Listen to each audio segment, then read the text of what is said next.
এবং ওখানে তো বিভিন্ন পর্যায়ে বলা চলে তাদের কমিউনিটি, এখানে একটা দ্বন্দ্ব, আমি এই কথাবার্তা বলবো না, এগুলো থিওরিটিক্যাল আলোচনা করতে গেলে আর অনেক সময় লাগে। যে আদিবাসী বলা হয় উপজাতি কিংবা ক্ষুদ্র নৃতাত্ত্বিক গোষ্ঠী, সর্বশেষ আমাদের যেটা সাংবিধানিক পরিভাষা এটাই যে ক্ষুদ্র নৃতাত্ত্বিক গোষ্ঠী। কারণ আদিবাসী তো আপনি বলতে পারেন না, এই কথাটা যারা আমরা বলি বা আমি দেখছি বিশ্ববিদ্যালয়ে আমরা পড়েছি, ছাত্র সংগঠন তারা প্রমোট করি, আর আদিবাসী তো বলতে ওই ভূখণ্ডের আদি অধিবাসী যারা একেবারে, তাহলে আদিবাসী যদি ধরেন পাহাড়ের কিছু সম্প্রদায় হয়, তাহলে তো আপনি আমি এইখানে তো আদিবাসী না।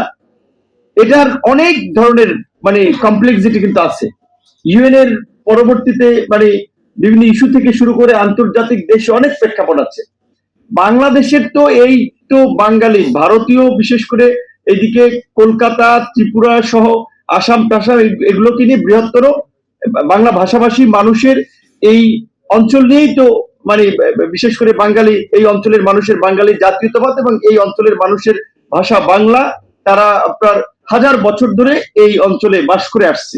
সেখান থেকে স্বাভাবিকভাবেই বিভিন্ন এই ক্ষুদ্র নৃতাত্ত্বিক গোষ্ঠীর আগমন হয়েছে। কেউ পাহাড়ে বাস করছে, কেউ সমতলে। যেমন আমার কলাপাড়ায়, পটুয়াখালীর কলাপাড়ায় আছে আপনার এই যে ক্ষুদ্র নৃতাত্ত্বিক গোষ্ঠীর কিছু সম্প্রদায় আছে, রাখাইন আছে। এখন তাহলে রাখাইন অল্প পিপল, এবং তারপরে যে নৌকায় থাকে মান্তা সম্প্রদায় বলে, তারা তো যারা মান্তা সম্প্রদায় তারা যাযাবর। এখন কয়েকদিন পরে যদি তাগরও আদিবাসী বলেন, তাহলে তো এলাকার অন্য মানুষকে উৎখাত করে তাদেরকে আপনার স্থান দেওয়া উচিত। তারা নৌকায় থাকতেছে। ঠিক এইভাবে বিভিন্ন ভাবে, যেমন আমাদের এই অঞ্চলে যখন ইসলাম এসেছিল আরবদের মাধ্যমে, ঠিক একইভাবে এখানে মানে এরকমই একটা প্রক্রিয়ার মধ্যে দিয়ে এখানে আমাদের এই বিভিন্ন ক্ষুদ্র নৃতাত্ত্বিক গোষ্ঠীর আগমন ঘটে।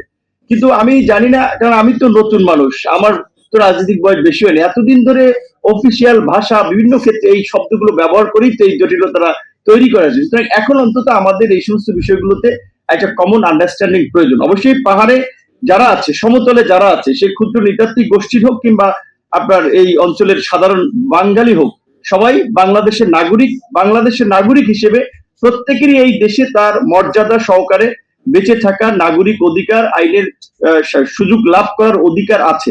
সেখানে যদি কারো ব্যত্যয় ঘটে, সে যদি পাহাড়ের কোনো মানুষ হয়, তার পক্ষে আমি দাঁড়াবো।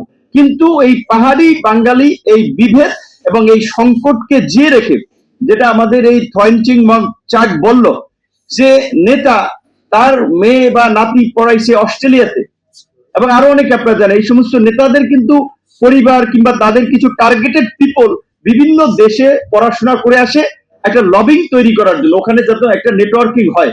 তারপরে হচ্ছে সোশ্যাল মিডিয়াতে বিভিন্ন ফোরামে তারা এই আলাপ আলোচনা তুলে।